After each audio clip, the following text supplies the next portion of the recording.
All right, and we're back. Welcome back, everyone. We only have two hosts today. Yeah, Shrey's taking a couple weeks off. Yeah, he has like real life, actual job shit to do. He has like real things going on, and as such, he can't be here. Sitting in a basement recording a podcast with the rest of us. It's a damn shame, really. Yep. And unfortunately, with the fact that Shrey is missing, it means that we don't actually know what's going on in Canada these days. It's kind of over. Yeah.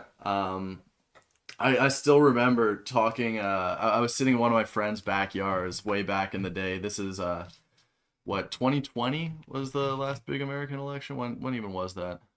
I guess 2020 was the last federal election. Yeah. 2022 would have been the last midterm election. It was 2020, night of the American federal election, and I was sitting in a backyard at my friend's place. The TV on the inside was kind of showing what was going on, and we get a message in a group chat from Shrey.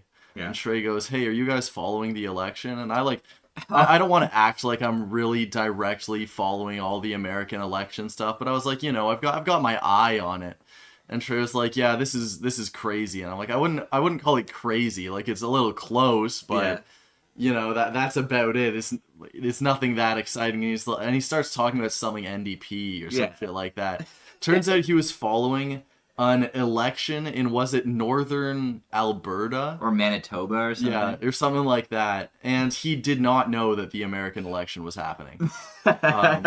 So when he asked us if we were following the election, we had no clue what we were getting into. Shrey's a hustler. He's a real one. He only follows Canadian news. He's completely unaware of what is happening in the United States. God bless this guy. I kind of, on one hand, I kind of wish that was me. Yeah.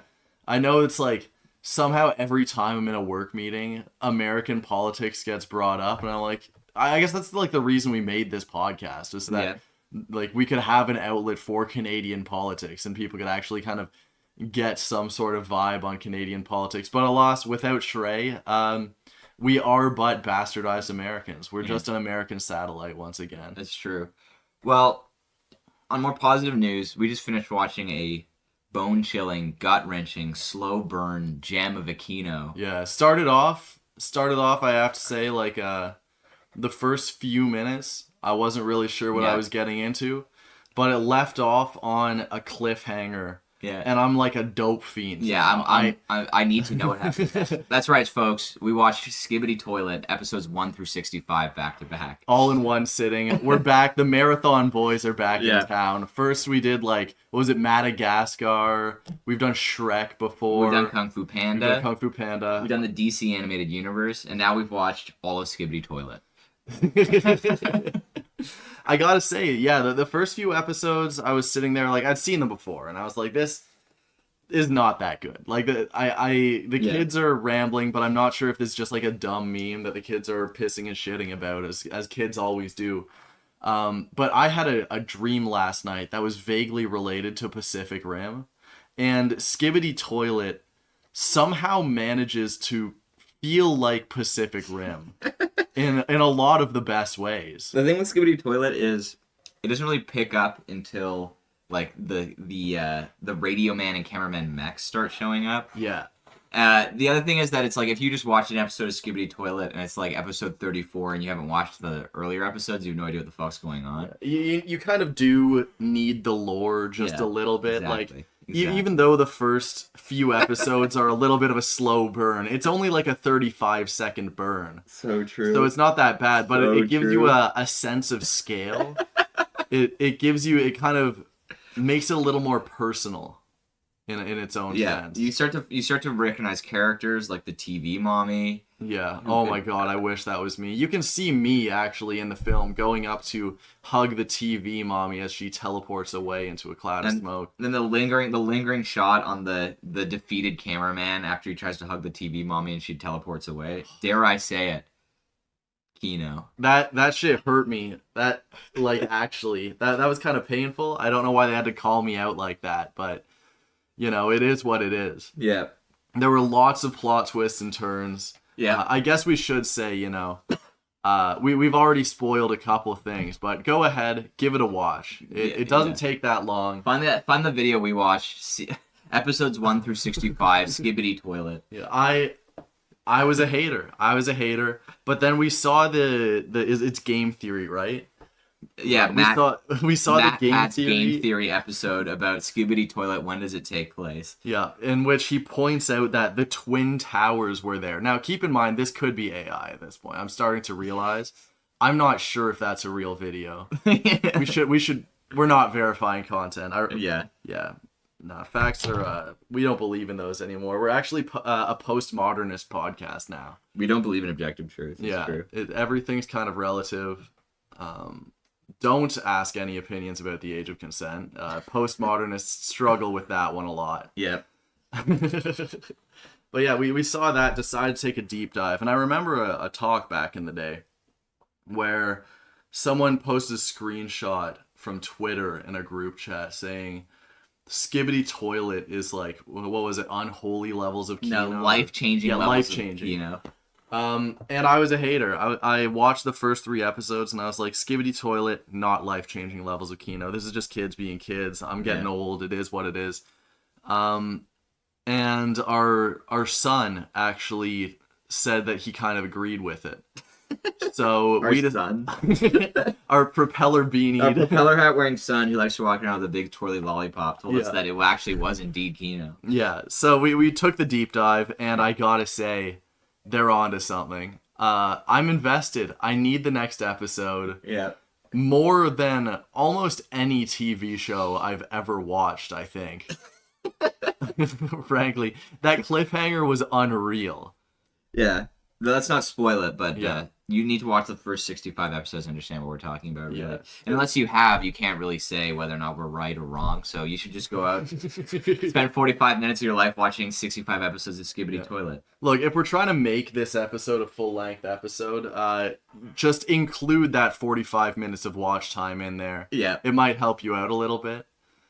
But yeah, it's great. The recurring characters, it's the arms race is wonderful. It's wonderful. It all just started facing a urinal. Yep. There were no urinals later, were there? Actually, yeah, there were no urinals. I guess it's because urinals are attached. Well, toilets are attached to the wall. Listen, this is not a Skibidi Toilet theorizing podcast. Hey guys, no, we're Bennet and Spencer. Welcome back to Theory Night in Canada, where we discuss our theories on Skibidi Toilet. Yeah, so including Bennett's favorite. What's the guy doing? Oh yeah, at one point, unresolved, there was just a regular ass human in like the last couple frames of one of the episodes. What's up with that guy? We haven't seen him since. Do you remember the diner at the beginning? Were there regular ass humans there? Yes, there were. Well, no, they were sitting on toilets instead of regular seats. Okay, so unconfirmed. That could have been a civilian style Skibidi. True enough. Which would explain why there's apartments too. I started to wonder what was with all the buildings. Yeah, why is the power still on? Yeah, like what? How is there such a big Skibidi type war? Yeah. But there don't seem to be many civilians, so maybe they're just Skibidi civilians. Maybe so. It kind of felt Michael Bay-ish too, in the best way. Yeah, it felt like watching a Transformers movie. Yeah. Heavily reminiscent of Pacific Rim, which I think when it came out, everyone was like, this is like Transformers, just refreshing. Like, this is actually great. If I want to see giant mechs, this is the way to do it. I don't think I've seen Pacific Rim 2. The second one? Yeah. I haven't even seen Pacific Rim 1. Oh, you should. You should. I probably should. It's one of those kind of like, you know, you're a married man, but it's one of those kind of like perfect hookup films. Where it's like, you know, you chuck it on in the background, it makes some noise, it's cool, but you're not gonna miss anything. Like, you don't have to worry about being distracted or anything like that. It doesn't matter. You know, you gotta respect Pacific Rim. That's the issue. It's I've watched it like watching it, and then I've half watched it, you know, however many times. And I gotta say, if you guys are looking for something like that, that's the movie for you. It's the movie for you. Meow. Meow. Meow at him on the track. I wonder if we can get him on the podcast. Yo, Pravs, come over here. The cat isn't come when called. Wait, what? It comes when called? What the? Yeah. Me too, buddy. Meow. All right. Well, we've skibbidied enough. Yeah, we've let's start the skibbidied show. around the start of the show. So let's get schmoovin'. Highly recommend it. But let's start talking. Apparently, the polls are bad. It's Jover. It appears the tyrant and dictator Trudeau is not stepping down, according to the YouTube comment section. And they've decided to do their kind of big play, where if things are looking bad, you gotta make a promise. You gotta start talking about things like electoral reform and how you're totally gonna do that. Shrey would have a whole laundry list of policies similar to this.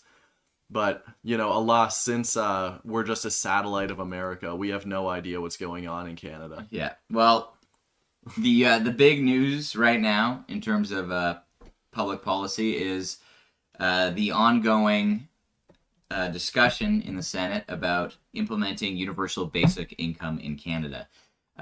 Bill S-233, which actually had its first reading in the Senate in 2021, just had its first round of committee discussion on October 17th. The bill does not establish how UBI will be implemented, what the amount would be, how it would be funded. All it does is establish that if passed by the Senate and the House, the Minister of Finance has to investigate how to implement UBI. Yeah. And that it also states that UBI would apply not just to Canadian citizens, as most UBI programs do, but also to permanent residents, temporary foreign workers, and refugees.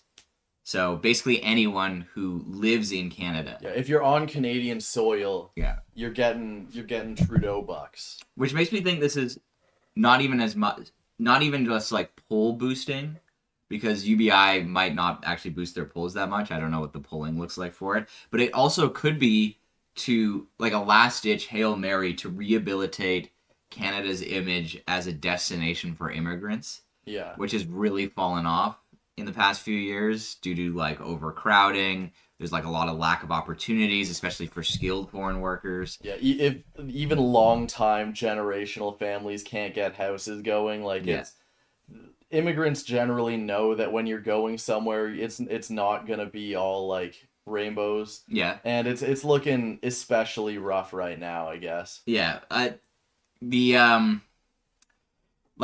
Foreign countries have started complaining against us internationally for human rights abuses of foreign workers. Yeah. So this might not even be a poll boosting thing, but just an attempt to be we'll just give you money if you move here. You have please move here.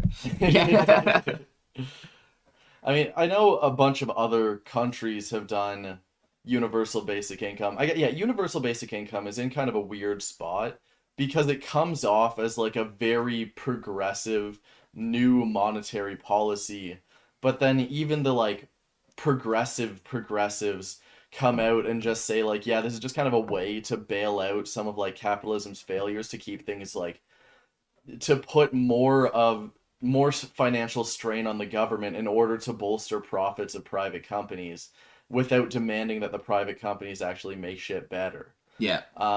So it's universal basic income is weird because I feel it's popular in the liberal sphere, not in the liberal sphere of private companies are the good, we should focus on market solutions.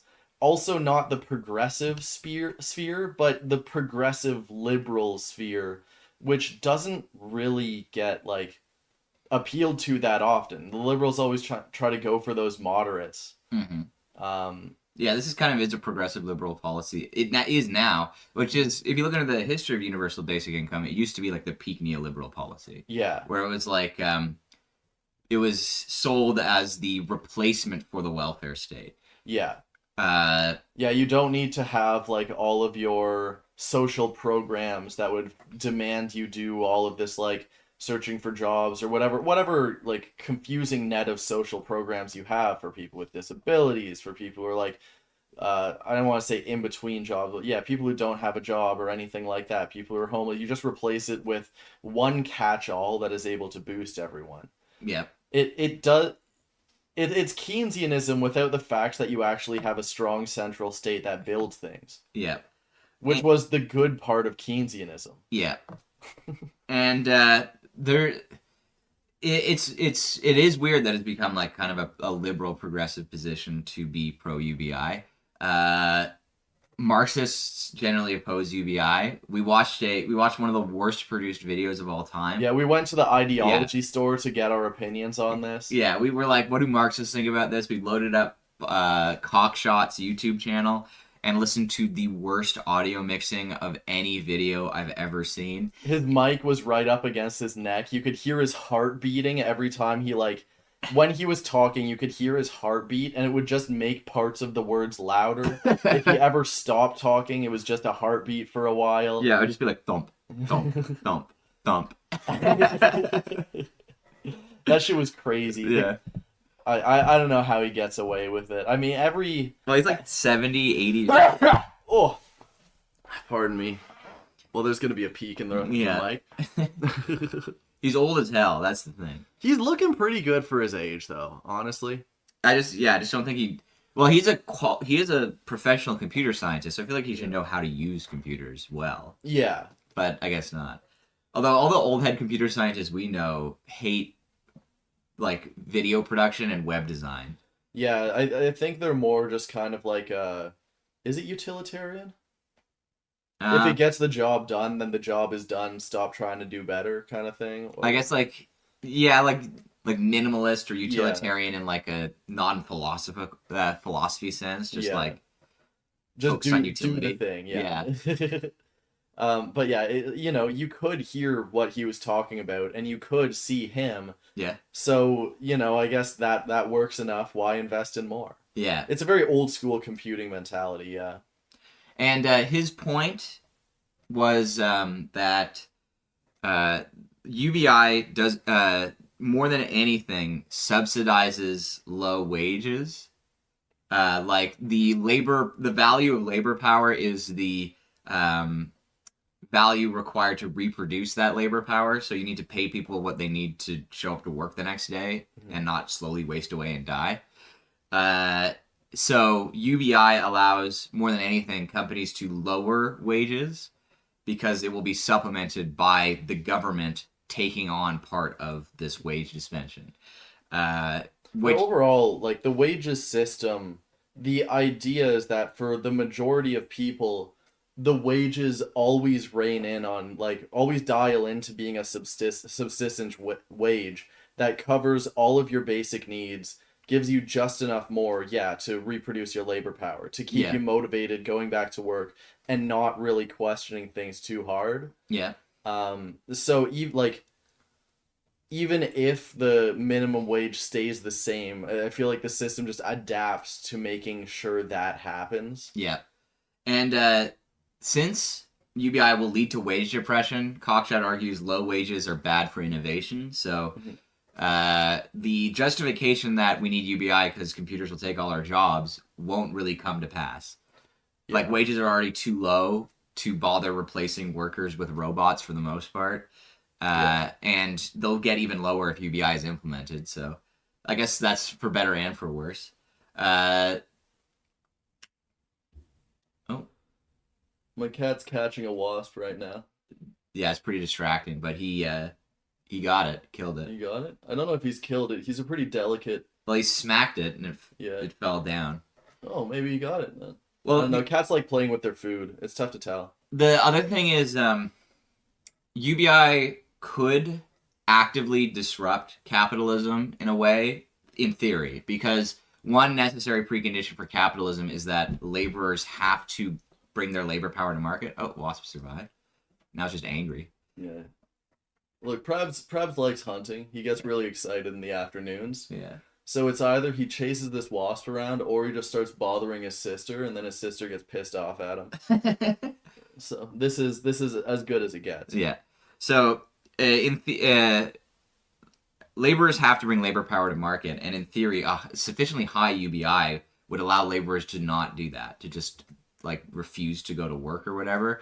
But UBI is being implemented within the capitalist framework, so they're not going to make that a possibility. Yeah. Like, the UBI will be so little that it will just lead to wage depression and have, like, the government taking on risk for companies, and it will not really replace work as a viable source of income.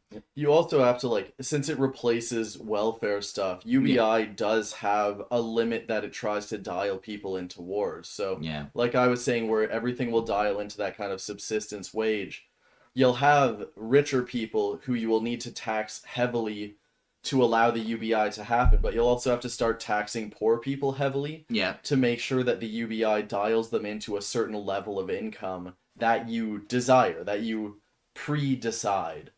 And this would mean, I think Cockshot, this guy started waffling and he was like, UK this, UK that. He was citing statistics. Talk about the UK. This guy was giving statistics and numbers. Like, not only do I not care about the UK, I'm never going to care about the UK, I don't think. Yeah.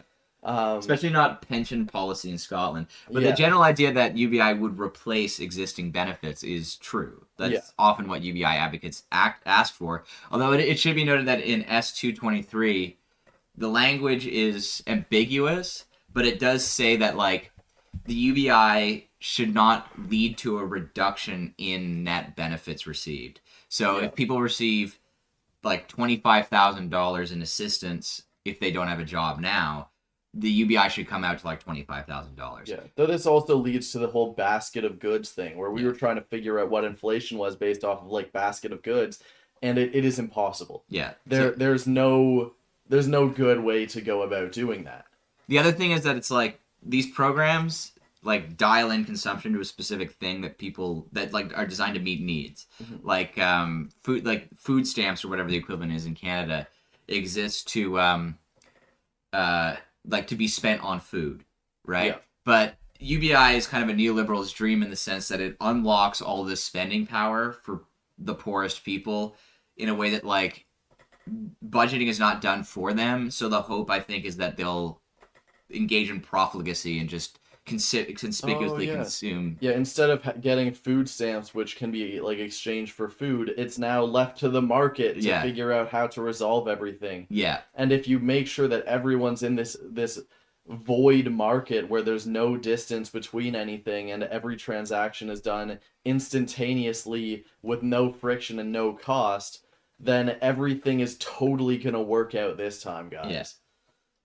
God, I hate that shit so much. Yeah. I love how even, like, capitalist theory guys are like, every economist for the last 50 years has been touting this shit where it's like, we just need to make it so that the market conditions are better. And it is going to age so poorly. Yeah. It is already aged incredibly poorly. And they're, like, literally begging their peers, just like, please stop. I'm trying to be a capitalist, and you're making this extremely difficult for me. Yeah. The thing is, I feel like conservatives are so uninformed of how their ideology works that they don't realize UBI would be good for capitalism. So when they inevitably beat Trudeau, which is and the next parliamentary session starts, I'm sure they're going to shut down this UBI thing just because they're going to be like, well, we don't want to give people money. The libs need to be bad. Yeah. The liberals came up with this idea, so this needs to be shut down. I mean, Dougie also, he shut down UBI in Ontario. Yeah. And my favorite thing about that back in the day, now this was before I was doing a podcast, so, I was illiterate back then. Yeah. Not that I actually know how to read now. Yeah, you just talk into the mic, you don't read anything. Yeah. I kind of just invent topics for you guys and then act like Phoenix Kiss may not exist. True enough. I made that name up as I was talking. Yeah. Where the fuck was I going with this, dog? I started talking about Phoenix Kiss and just remembered that, like, pinky ring with a cigar. The guy's too cool. Doug Ford shut down UBI. Oh, yeah. So he shut down, like, a big UBI program that was going to be, it was doing research for UBI, seeing how people use the income, what happened. And it was widely a notable success. A lot of people went back to school, and, like, getting people back in school means you now have a more educated populace, which generally means not only more innovation, but also more productivity. And, like, it's good for your economy to have generally a better educated population. And he shut it down. But in shutting it down, had to, because people were guaranteed this money from the government, had to pay them all the money still, I believe, as well as Just all at once. like I don't remember all the details on how this works. This was years ago, and I was just listening to it on the lying media. Yeah.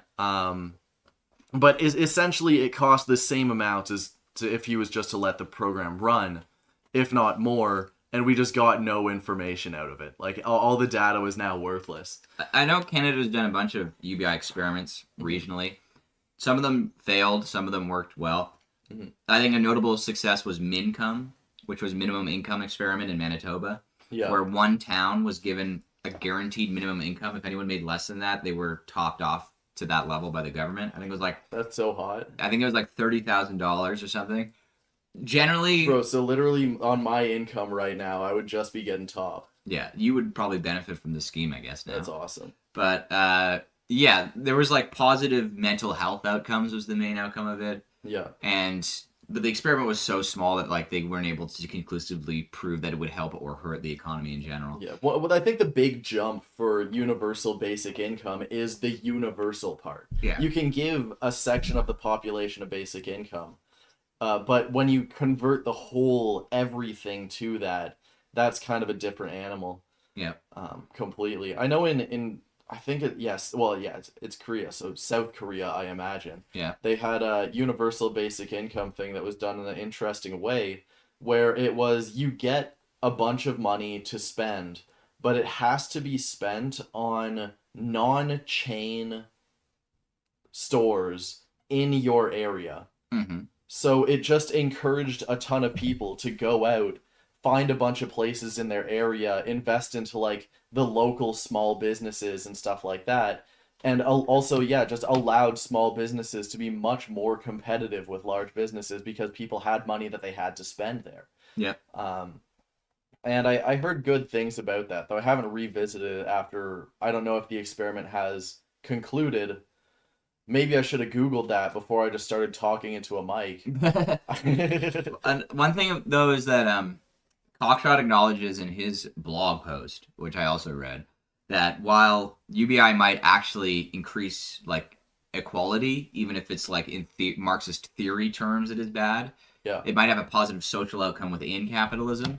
Another issue with UBI is... Wait, was that an issue? Is that it helps things socially?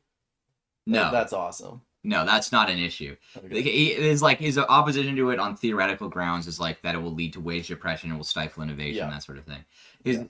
He claims that it might increase, like if you're going to have capitalism, you want a more equal capitalism, right? So it could increase inequality, but the actual implementation details might be extremely unpopular and therefore not even like something you could do. Yeah. He points out that in Switzerland, when they actually drafted up the proposal for UBI, it became so unpopular that it failed in referendum, like 23 to 77. There's also the issue that like the below average earners would benefit from it. Above average earners would like lose money from the program, unless you wanted the program to be like inflationary for some reason. Like if you were to just print money to pay for it, that's not a desirable way to pay for it, but it is a possible way to pay for it. It's print labor vouchers. Yeah, exactly. The other way to pay for it would be through taxation, which he says would be deeply unpopular because old people who aren't paying taxes would see their old people benefits replaced by this program, and they would also, but the programs that they paid into, like CPP and stuff, and they will probably resent young people receiving UBI at the same level that they receive CPP payouts, considering they paid into the program for 50 years or whatever. And there's just a general human tendency to not like when people who worked less hard than you have the same thing. As well as, when you're working your average wage job and your taxes are now hitting like 55%. It's just like over half the population will just not like this, and it's going to be the half of the population that votes more. Old people and people making more money than normal. That would be a rough one. So it's whether or not it causes like minor boosts in equality, it's going to be deeply unpopular and lead to, in Marxist theoretical terms, long-term negative effects. I guess the aim for UBI is that, yeah, one, you want a more equal capitalism, Yeah. but also you want kind of something more stable. People really desire stability, and capitalism is a system that fundamentally desires instability Yeah. to allow market upsets, more like opportunities for profitability and all of that. Like, there's a whole book called Disaster Capitalism. Yeah. And like so yeah, the idea of trying to make it more stable is valid, and that may work, but a lot of people, I think, have this kind of dream in their head of UBI where nothing really changes, but there's also a UBI. Yeah. But unfortunately, like other things will have to change. You Yeah. will have to change from our non-UBI based capitalism to a UBI based capitalism. Yeah. Similar to how Keynesianism and neoliberalism are both capitalism, but they are fundamentally very different systems. Yeah. It will be a fundamentally very different system. Yeah. And it might be different in ways we don't like. Yeah. And also probably deeply unpopular with people who actually vote. Yeah. Yeah. So, I mean, I don't think UBI is coming. I think the S223 and C223, which is the House of Commons equivalent bill, are going to get struck down by pure polyevra. And if they aren't, they are never really going to make it past the finance minister has to look into it stage. Yeah. The finance minister will look into this shit for 30 years before arriving at like any not even notable conclusion. Like before anything happens with it. It, like I said, the idea you can have like, oh, we put 1,000 people on UBI, let's see what happened. The jump from that, like you're still in the neoliberal capitalism, making a new capitalism not only, yeah, if you want larger systemic change like this, it is only built out of crisis as a response to crisis. Yeah. So we not only need people to be invested in it, we need the people to think it's good, voters to think it's good, and then also need a crisis to create the conditions to actually force us to make large-scale change structurally. Right. Like the New Deal, which brought about the Keynesian era of American and then, I guess, Canadian economics downstream from it, happened only really in reaction to the Great Depression. It wasn't like the ruling class was like, oh, we feel so bad about the Gilded Age or whatever. Yeah. They do. They're literally doing. I don't have to say they would do it again. They are right now. Yeah. Anyways, let's move on. I think we've said all we have to say about universal basic income as a potential thing in Canada. And we'll move straight to our international news story this week. Oh, good Lord. This is which is the Israel-Palestine conflict. Yeah, this is a hell of a story. Yeah. As you can figure out. Like, first, just give, I'll say the right response according to recent events and stuff like that. But as someone who has been following the conflict for a couple of years, and has meant to cover actually it on the podcast fairly recently for a variety of reasons, it's with everyone talking about it, it's just kind of time that you have to do the thing. Everyone's kind of been pushed into it.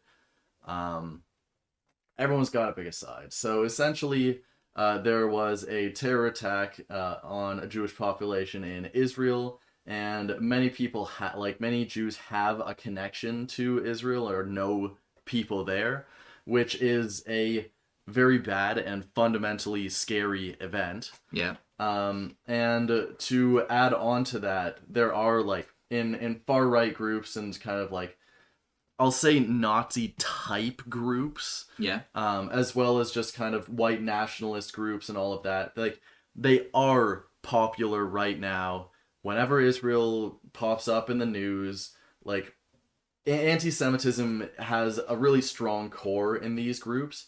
And even if like peripheral members don't really engage in it deeply, whenever you're on like kind of a right-wing spot, there's bits and pieces, hints of it lying around, and if you engage in it, it's like seen as ironic and fun or something like that, until you realize it's not just ironic, that it has always been a solid core. The Nazi movement really never completely died in America. It's just evolved slowly over time. Yeah.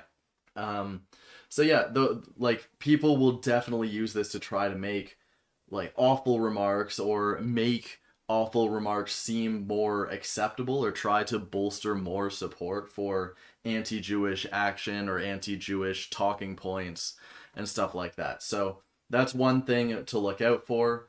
It is a scary time. Everyone must like remain diligent, and there's a lot of people with at least some form of skin in the game. So for people who have family, friends, or connections to anyone over there, if they're stressing, you don't need to be like, oh, actually, let's talk about the wider thing. Just be there for them, support them.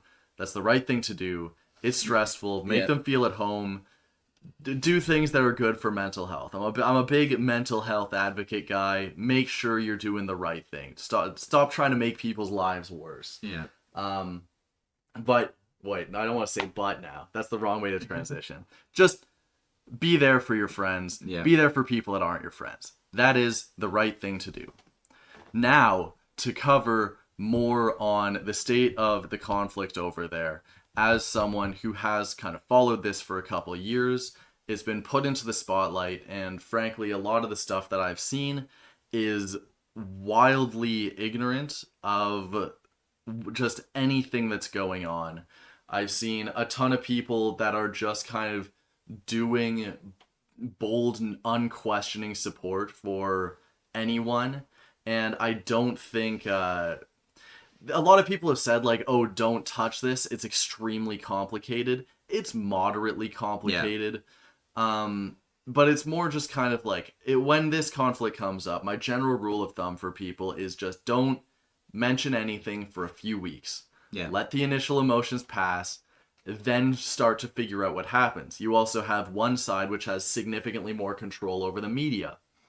It is an information asymmetrical war.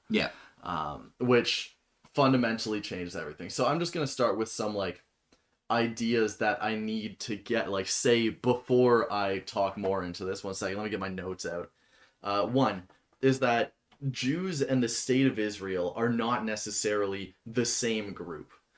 There are, more than enough Jews supporting the state of Israel. The state of Israel has, like, the Zionist movement is a large thing that we're going to get through. They are tied, but they are not the same people. It's not one-to-one. The Zionist movement has a long history. The rise of anti-Semitism really just everywhere in the decades leading up to World War II created a need for Jews to have a place that they could be, a place that they could escape to as tensions were rising, as hate crimes were rising, as they were becoming literally just like legally excluded from everything. This is one of those things where historical context is really important. It's hard to just say like, oh, they don't need this right now, because historically they have needed it. There's skin in the game. When it's real, it's real. And the idea of is it still needed is that like that's a controversial idea. So yeah, essentially as that came up, Jews needed a place to go to. And Israel was kind of it's a, I'll say, quote unquote Jewish state. Though there is a large argument that like what is done in the name of Jewishness does not fundamentally mean it is good for Jews or anything like that. It can just be people doing things. And there are a lot of people, as well as like even Holocaust survivors and stuff like that, who have come out against the state of Israel for the whole Israel-Palestine conflict and all of that. There's a lot going on over there. So yeah, as I cover this, I guess I have to acknowledge kind of my own history with this stuff. My background for all of my politics really stemmed from civil rights. And learning about Malcolm X, I've recently done a much larger deep dive into Fred Hampton. So I just wanted to kind of get through one of the quotes that I always keep around in my back pocket, which was, it is not I just wrote this because I have to say this. Oh, no. This isn't actually. It is not enough for me to stand before you tonight and condemn riots. It would be morally irresponsible for me to do that without, at the same time, condemning the contingent, intolerable conditions that exist in our society. These conditions are things that that cause individuals to feel that they have no other alternative than to engage in violent rebellions to get attention. And I must say tonight that the riot is the language of the unheard. And what is it that America has failed to hear? It has failed to hear the plight of the I guess I shouldn't say this word. That the it's I'm bumping into words here, fellas. What poor black people it has the condition has worsened over the last 12 or 15 years. It has failed to hear that the premises of freedom and justice have not been met, and it has failed to hear that large segments of the white society are more concerned about tranquility and the status quo than justice and humanity. So here we have an attack, which is not good. Mm-hmm.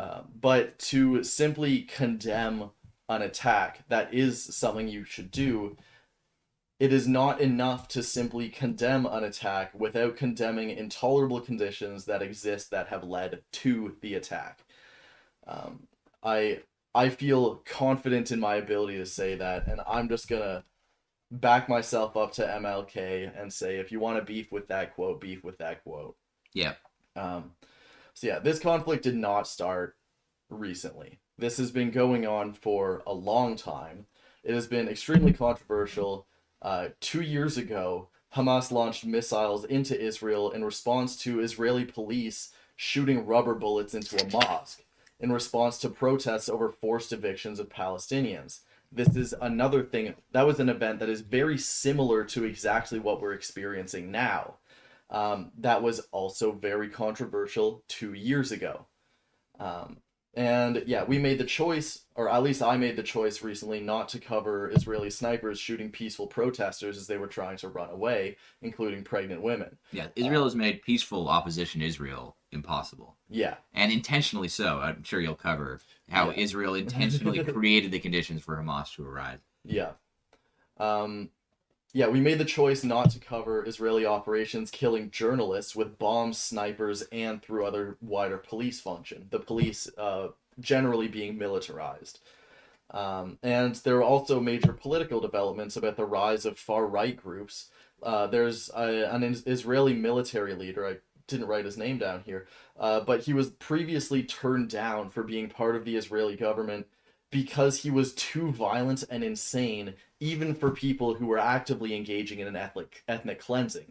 It was too much for it. They were like, this would be so bad that we the optics would have been so bad. And there's more. Like generational homes are being stolen from Palestinians, and they can't call the police because the police will just kill them for complaining. Palestinians are just being robbed at gunpoint, and they can't do anything about it. They're literally, in some of these videos, there are Palestinians just begging for, I'll say, certain Israeli people to just kill them. They're trying to get put out of their misery. There is no hope for them, and they know it. They are getting exterminated, is, I guess, the word that I would use. So I've noticed that right now, through the reality of those situations, just how absolutely horrifying it must be. Like, we read articles over here, like, all the way from this distance. We can just read articles and figure out what's happening and be like, wow, that's so scary. We have no idea what it actually feels like to be there. Yep. And, like, to have truly no hope. I've seen a lot of people saying that you should always be supporting the Jews and you should always, now and forever, support Israel. This is a take where it's like, in this moment, yes, support Jews, and support your friends, loved ones, people you care about, all of that. But saying things like always and forever, especially in a type of active conflict like this, is insane. Yeah. Especially if you've like never read into it at all. It is like you don't know what you're dipping your toes into. And then what was it?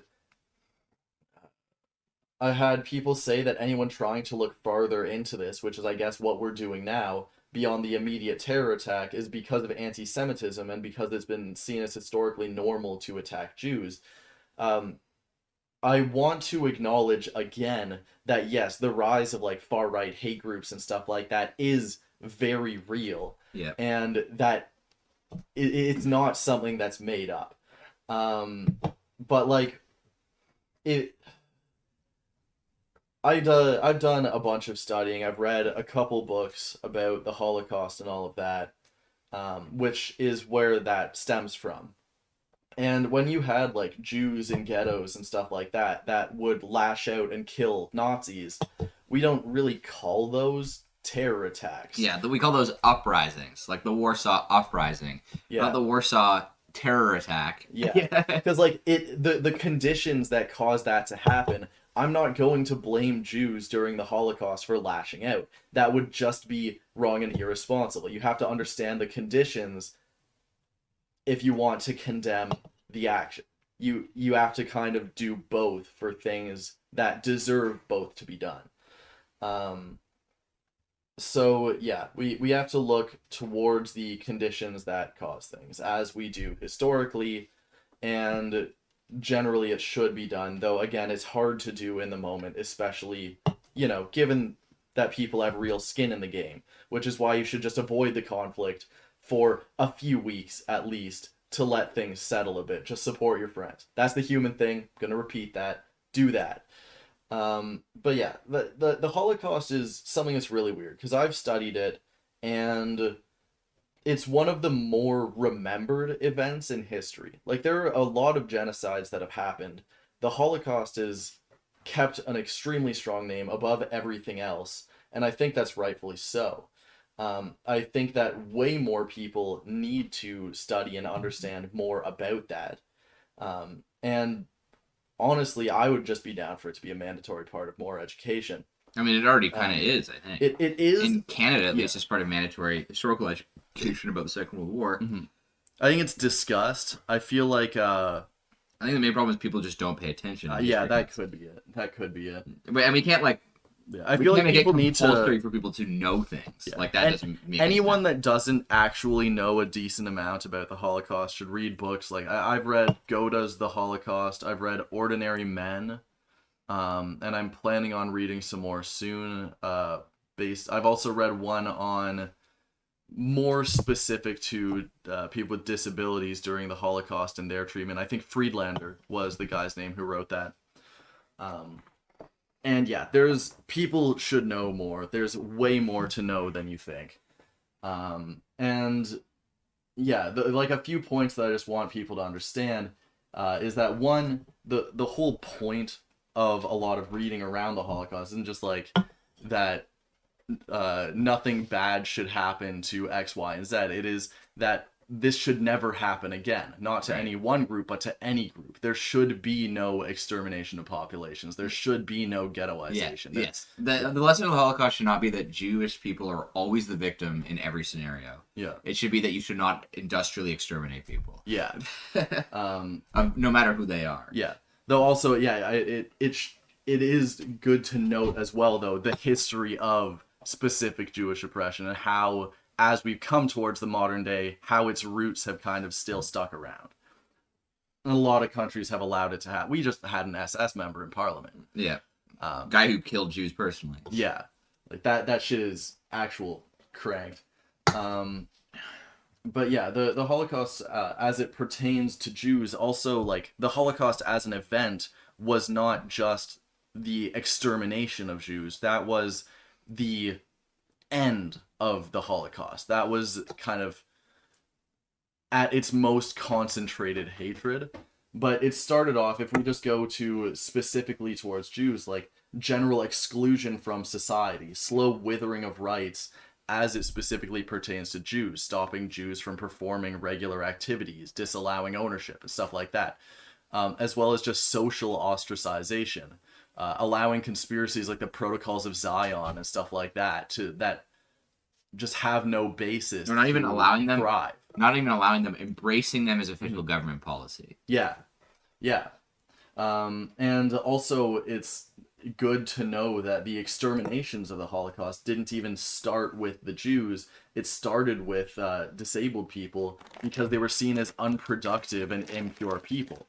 And this is something that you see frankly, very frequently now, whenever I'm online, I'll see people who are just like, oh, if they can't keep up with society, then such is life, survival of the fittest. That is what they were saying back then. Mm-hmm. And there's a lot of stuff like this that needs to be looked out for. Mm-hmm.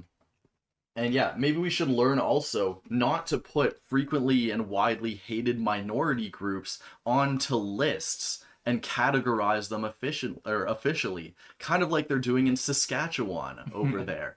Okay. That might be a good idea as well to avoid, I think.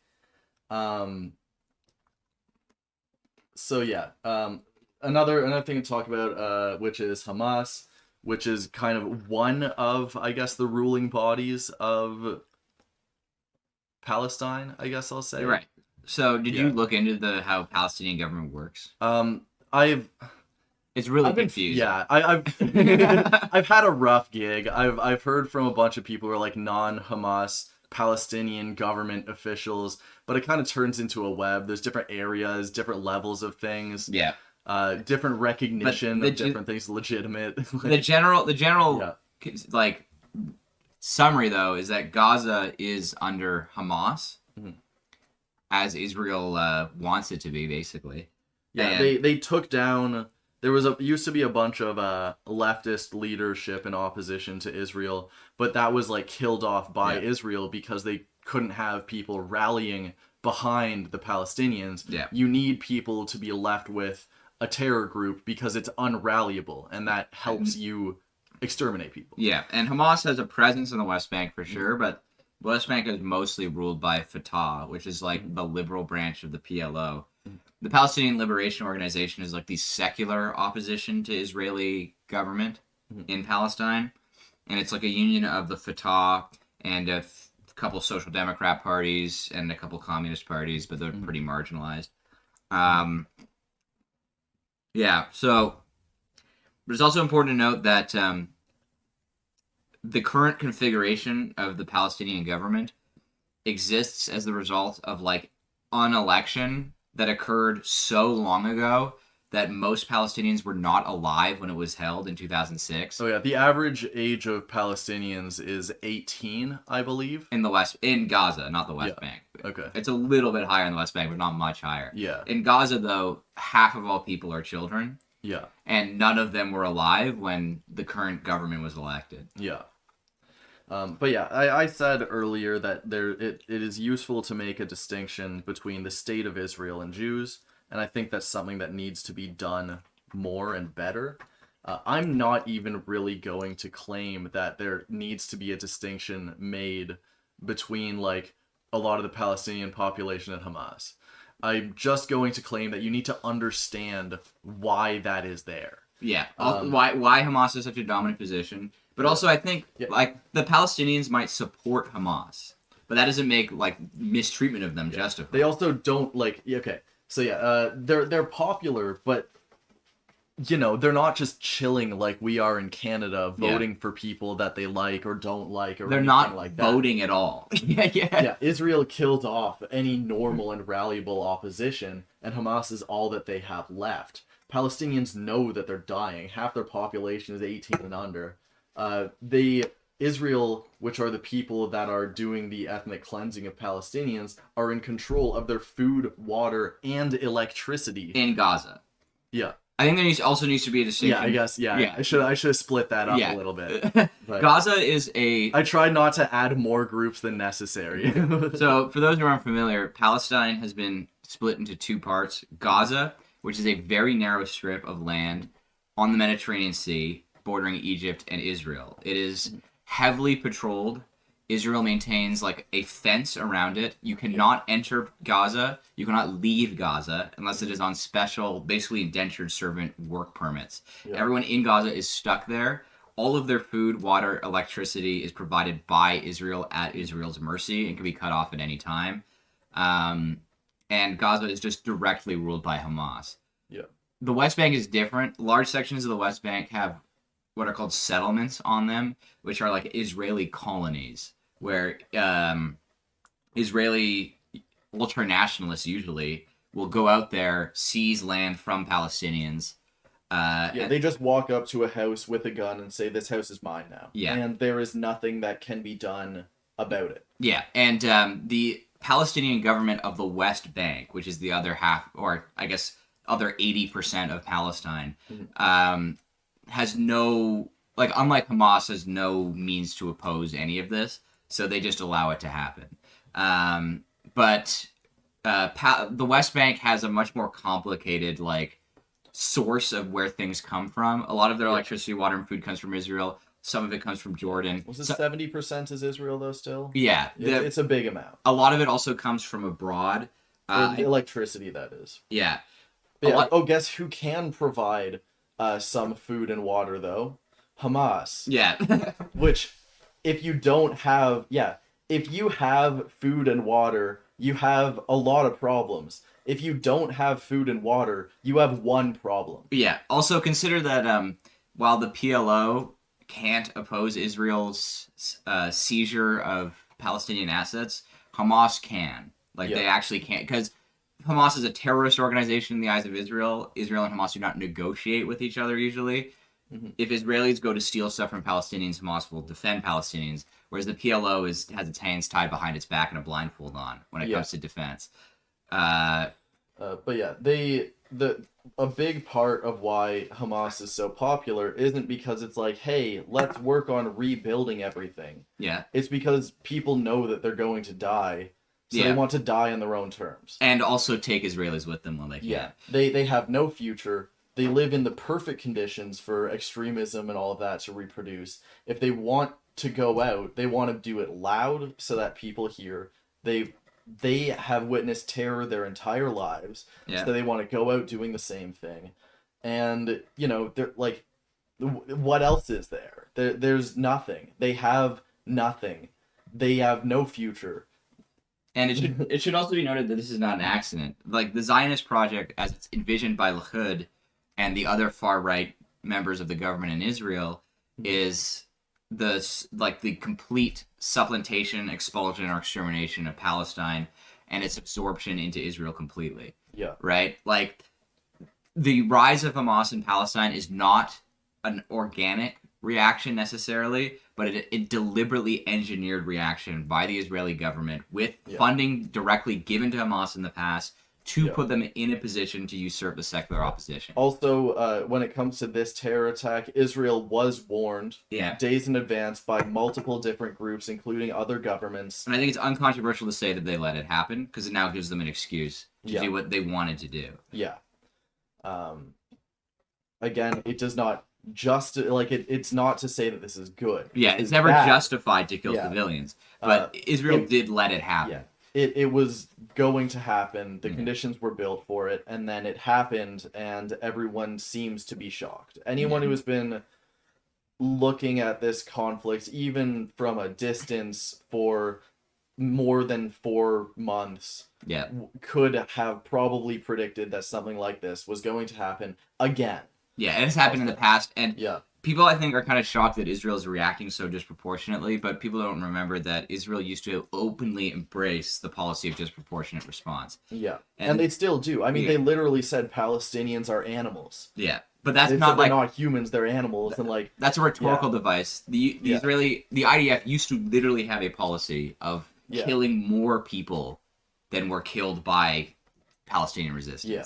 I don't know if they still have that policy. I don't think they do, but disproportionate response should not be unexpected from the Israeli government. Yeah, that's as much as I am able to cover today. Yeah. There was one, I think, quote that I saw somewhere. I guess it's not a particularly sensitive quote, but I'll go with it anyways, which was that Israel has now felt like Palestine for a day, and it is awful. No one should be treated like this. No one should have to go through this. But when people are going through this every day, that's not good, and things are going to go south. I think, as you were saying, only Israel has the ability to stop this conflict. A lot of people are saying there's a 2-state solution.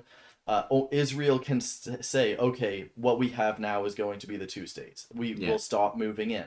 And that would end it. At least it wouldn't there would still be conflict going forwards, but it wouldn't be like it is right now. Yeah, There's a peaceful solution, but the peaceful solution, I need to remind people, is that what has been happening recently, which is just slow extermination. Yeah. That is what is the peaceful group. I saw the news today, which was talking about Hamas, and it says some of the hostages have survived, or was it most of the hostages have survived? Now, when you put wording like that, it means the guys that are on our team killed a bunch of hostages. Yeah. And we're trying to make it associated with the other team's name. And yeah. So there's our most recent update. There will be I think it should be said, there will be no like equal peace that does not entail Gazans being completely free to enter and leave whenever they want. Yeah. And the withdrawal of the existing settlements from the West Bank. Anything less than that is an endorsement, basically, of the eventual extinction of Palestinians. Yeah. Yeah, there would have to be like a large land back thing. Yeah. Yeah. It ain't good out there.